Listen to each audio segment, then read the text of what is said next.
Assalamualaikum warahmatullahi wabarakatuh. Salam guru penggerak, tergerak, bergerak, dan menggerakkan. Bapak, Ibu guru yang berbahagia, izinkan saya pada kesempatan kali ini memaparkan tugas modul 1.1 demonstrasi kontekstual pemikiran Ki Hajar Dewantara. Sebelumnya, izinkan saya memperkenalkan diri. Saya calon guru penggerak Angkatan 8, Silvia Nurwanci dari SD Puri Arta, Kabupaten Karawang. Ki Hajar Dewantara yang kita kenal sebagai Bapak Pendidikan Indonesia.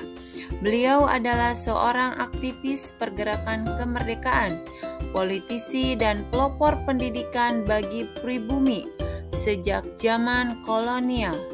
Kiprahnya memajukan anak bangsa membuat hari kelahirannya dijadikan Hari Pendidikan Nasional, yaitu setiap tanggal 2 Mei.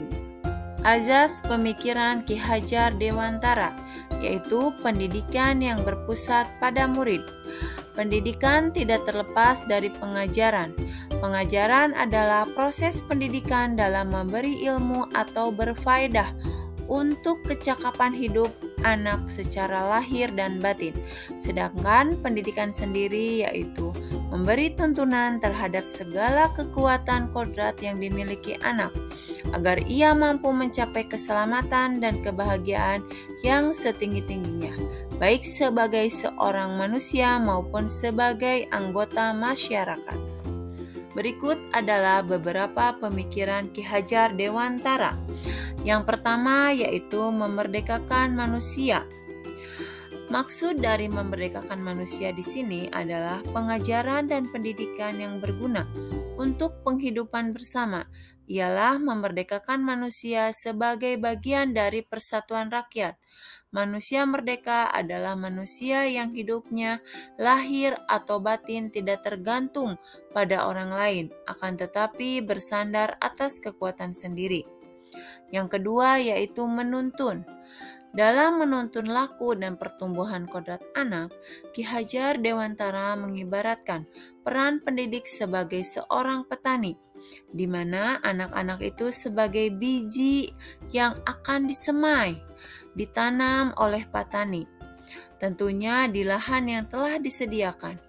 Anak-anak itu bagaikan bulir-bulir jagung yang ditanam.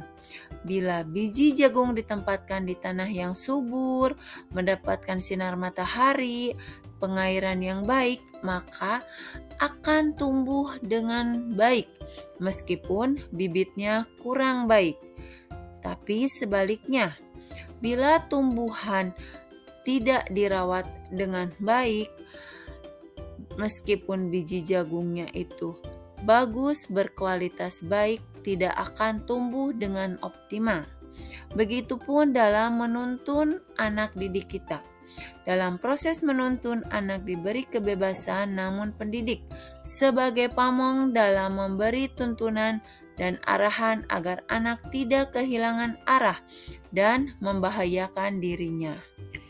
Yang ketiga adalah kodrat alam dan kodrat zaman. Ki Hajar Dewantara menjelaskan bahwa dasar pemikiran anak berhubungan dengan kodrat alam dan kodrat zamannya. Kodrat alam berkaitan dengan sifat dan bentuk lingkungan di mana anak itu berada, sedangkan kodrat zaman berkaitan dengan isi dan irama. Ki Hajar Dewantara mengelaborasikan pendidikan terkait kodrat alam dan kodrat zaman sebagai bentuk dalam melakukan pembaruan yang terpadu. Hendaknya selalu diingat bahwa segala kepentingan anak-anak didik, baik mengenai hidup diri pribadinya maupun kemasyarakatannya, jangan sampai meninggalkan segala kepentingan yang berhubungan dengan kodrat keadaan, baik pada alam maupun zaman. Sementara itu, segala bentuk isi dan wirama, yakni cara mewujudkannya, hidup dan penghidupan seperti yang demikian, hendaklah selalu disesuaikan dengan dasar-dasar dan asas-asas hidup kebangsaan. yang bernilai dan tidak bertentangan dengan sifat kemanusiaan. Selanjutnya adalah budi pekerti. Menurut Ki Hajar Dewantara, budi pekerti atau watak atau karakter merupakan perpaduan antara gerak pikiran, perasaan dan kehendak atau kemauan sehingga menimbulkan tenaga. Budi pekerti juga dapat diartikan sebagai perpaduan antara cipta, kognitif, karsa, afektif sehingga menciptakan karya atau psikomotor. Selanjutnya adalah trilogi. Yang kita ketahui, trilogi Ki Hajar Dewantara memberikan teladan atau ingarso sung tulodo, membangun semangat atau ing madyo mangun karso, dan memberikan dorongan atau tut uri handayani bagi tumbuh kembangnya anak. Dalam asas pemikiran Ki Hajar Dewantara, tentulah ada tujuan pendidikan untuk mengupayakan memajukan bertumbuhnya pendidikan budi pekerti, kekuatan batin dan karakter, pikiran serta tubuh anak.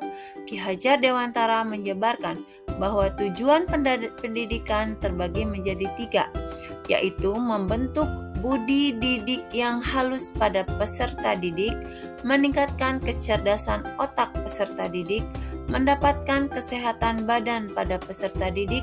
Untuk mencapai tujuan pendidikan tersebut, maka pendidikan harus memiliki kesatuan konsep yang jelas.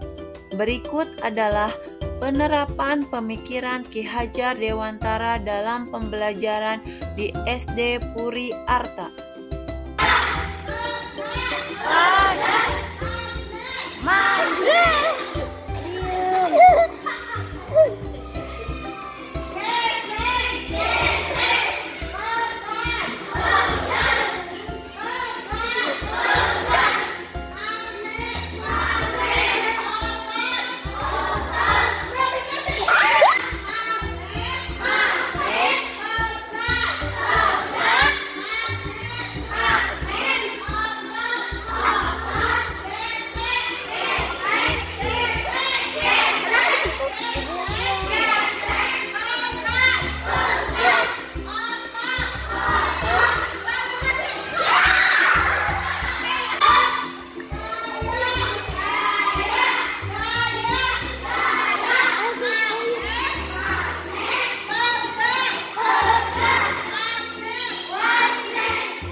Demikianlah pemaparan dari saya mengenai pemikiran Ki Hajar Dewantara.